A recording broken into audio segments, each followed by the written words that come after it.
Hi there, YouTube. Sad Womble here. I was thinking about the fact that women constantly moan that men objectify them, the magic O word. And you know what?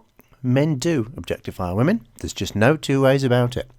Men objectify lots of things. Men find lots of things lustful and sources of desire. Men lust for cars. Men lust for motorbikes. Men lust for power. And yes, they objectify women, but at least men objectify women as human beings. Men look at a pretty girl and go, cool, I'd really like to, go for that. They may say it in a different accent, but who knows? But at least they recognise them as a human being. They look at them and they think, that is a girl I want to date, I want to make out with, I potentially want to have kids with, I want to have in my house, I want to have in my life for the rest of my life. That is what men do. They look at a girl and they think, I want a piece of that. Now, is that right or wrong? Personally, I think that's the human condition. That's called attraction. Now, women also objectify men. However, in years gone by, aka before feminism, women would objectify men as a provider, or amazingly enough, and this word is going to make you faint, a partner. And by partner, I mean someone who will share the load of life. You will come together. The sum is greater than the matter of its. The sum is greater than the sum of its parts. And women will think to themselves, well, I will bring in a wage, the man will bring in a wage, or maybe the woman won't bring in a wage, but she will provide. She'll look after the home, she maybe do kids, the whole thing. It will be a partnership. The man does what he's good at, the woman does what she's good at. You come together and everything kind of works. These days, women will objectify a man as a commodity. They will not see him as a chap or a man or anything. They will see him either as the father of my children, not as a partner or anything. They will see him as basically a sperm bank, or they will see him as an ATM, or they will see him as, a taxi service, or someone to get money out of for a date, or someone to give them food, or someone to give them nice flowers. It's all about what they can get, with no regard whatsoever for the man. It's just literally, I want him because of what he can give to me. And as I say, that's not how men objectify women. Men objectify women because they want that woman. Why they want them is another matter, but they want that woman to be part of their life. A woman wants a man for what he can give her. I watched another few videos on YouTube. It's been quite the thing at the moment about objectification and, what women want men to give them and things. And this has struck me that all women they want men for what they can provide. Marriage is simply, so that the man can make the woman a nice house and a nice nest, so that the woman can enjoy the house. The moment the woman no longer enjoys the things that the man can provide, the woman throws the man out or divorces the man or makes it so intolerable that the man leaves. Divorce is on the rise, and the reason is, I'm not really happy anymore. It's not like it was. No, it's not like it was. Many videos made by many better people than me have stated things like this, and that the fact that a man's net worth and a man's worth to society, etc., goes up as they get older. A woman's use to society goes down. A woman is at her most useful and her most childbearing from, the age of consent, about 21, 23, whatever, to about 27, 29. Society expects women to have kids. That's their job. A man's job is to be the provider. A woman's job is to have the children. You know what? If the men could have the kids, women would just never get a look in. Which is why I'm totally up for the false womb. Because, men, forget the song, women are doing it for themselves. Men are doing it for themselves. Men can function quite happily without women. But you know what? There's this one imperative that women just can't get over. And it's that they want kids. Even the career women, they want kids, and they want society to pay for it, obviously. They want the managers to give them a creche. They want society to pay for childcare, etc. In other words, what the women want is the women want what the men have got, and then they want the men to either pay through taxation or through childcare support or through the state. If a woman asks the state for money, then by definition she hasn't got enough, and the extra money has to come from the state, aka everybody else's excess wealth that's been put into the system. Usually that means men. And all these women who are basically waiting until they're 40 and they've got their house, they've done the whole career woman thing, and they think, right, now I want kids. They are then stunned that none of the men want to basically shack up with them, because, as we all know, by this point the men have been going after the women and told their shit, going after the women and told their shit, going after the women and told their shit. Or, alternatively, they've been bastards and they've beaten up women and they've either ended up in prison or they're now divorced, aka all these men now are unhappy. And if you kick a dog enough times, this dog is not going to come back. Men are not stupid. I do not consider myself a fool in any way, shape or form. And, we've just had enough. Hence the wondrous world of MGTOW, which, as we know, women really, really loathe. We're back to the objectification thing. Women hate being objectified, which is ironic, because what is a man supposed to do when a woman walks around provocatively? The definition of provocatively is usually, fashionably. If a bikini is not the most sensible thing to wear on the beach, you will get sunburnt. It doesn't really help in any way, shape or form. The only thing a bikini does is shows you off, right? That's its sole function. Its sole function is to show you off. Now, that women will say that they dress for other women. Yes, they do dress for other women. What they're actually saying is, hey girls, you look awful, look at me, I'm hot. Okay, now, unless they're lesbians, and fair enough if they are, but unless they're lesbians, they're saying, I'm hotter than you, which basically means I can get a better man than you.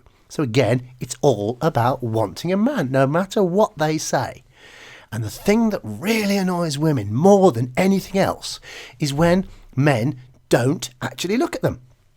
The hilarious thing is, thanks to the wonders of feminism and these crazy feminists who are getting all these laws passed and all these regulations through governments and states and goodness knows what, they're making it basically illegal for a man to look at a woman. So they're getting more and more provocative so that it's becoming harder and harder and harder for men to basically obey the law. In the olden days, even I know, for example, James Bond films. I love James Bond films. I think they're absolutely brilliant. But even I'm prepared to admit, and I'm not a particularly politically correct kind of guy, even I'm prepared to admit that if you go back and you watch the Sean Connery Bonds, there's an awful lot of, slapping women on the bottom and not abusing them, but slapping women on the bottom and taking advantage of them. And that's not necessarily a great thing.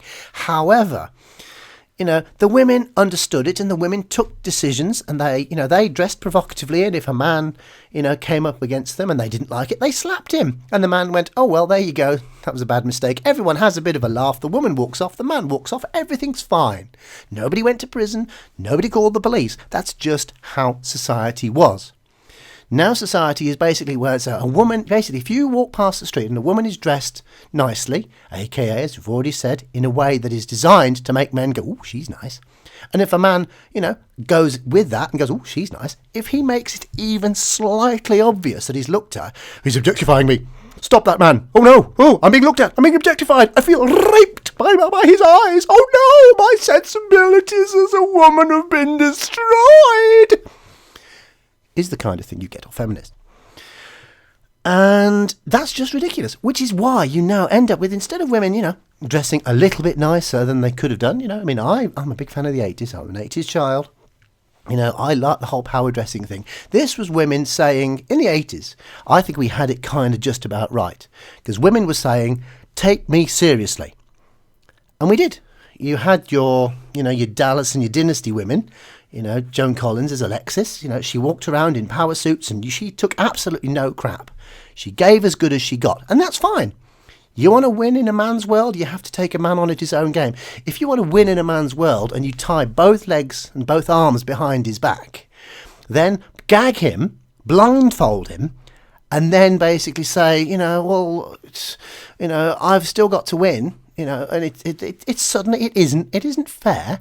Plus, you then start to think to yourself, well, this This woman is having an unfair advantage, and people are starting to notice. Even mainstream media is starting to notice. The world is starting to notice, and this is great. Yes, the men's movement has got a lot of time to catch up. I mean, women have been doing this since the 40s, 50s, etc. And it really took off in the 70s and 80s. This is true. However, with the wondrous world of the internet, we are now able to catch up as men much faster than we could have done in the past. So although we've got a lot of ground to catch up, I genuinely believe we can. I've been having a bit of a crisis of confidence, really, not recently, not because I don't believe in what I'm doing, but because of the huge bombardment of abuse that women are giving to men at every level. But I'm sticking with it, and I'm here, and I'm determined to stick around. MGTOW is a silent movement purely because, you know, women are constantly saying to men, man up, do this and do that and do the other. We can't man up. You've put laws in that say if we try to man up, if we try to stand up to stuff, we will get sacked. How is in the olden days, the laws weren't there, so when women wanted to go against, for example, the suffragettes in the UK, when they wanted to complain about, you know, wanting the rights and votes for women, and I think that women should have the vote, and that's totally fine. You know, there was no law in place that said they couldn't carry placards on Parliament. There was no law in place that said they couldn't disrupt X, Y and Z. Now, there are laws in place that say you can't do that. So men don't have the same opportunities they had before. You could say, well, men have got to man up, and if they're not happy with it, they've got to push through. Okay, what are men going to start to do? Are they going to start to, you know, complain about all the rape cases? Are they going to deliberately start beating women up until they can go into court so they can say, I beat her up for this reason? No, you can't do that because there are laws in place that stop you. So the only way men can actually do anything is to step away completely and to start enjoying their own lives. Men going their own way, yes, it is a response to feminism. However, men going their own way is exactly the same as women going their own way. And women going their own way was called girl power. And that's been going for years now, and that's lauded, and the society thinks that's brilliant. But the thing is, women have to take responsibility for their own actions. Alexis Carrington in Dynasty, if I've got the programmes right, she didn't expect any favours off any men. She used every trick in the book to get her own way. And she didn't accuse men of stuff when she did it. If she wanted to be alluring and then, you know, persuade them by using her wiles, she did. If she wanted to take over a company by being a complete bitch, she did. She used everything at her disposal. And there were no laws in place that said she can't. Women want to do the same, but they put all the laws in place to say, well, you know, us women, we're going to do this and this and this and this and this. And if you don't like it, we're going to make everything else illegal, so there's nothing else you can do. So the only thing men can do is step away. Welcome to the world of MGTOW. Fantastic. And men suddenly realise that, you know what, there's more to life than being around women.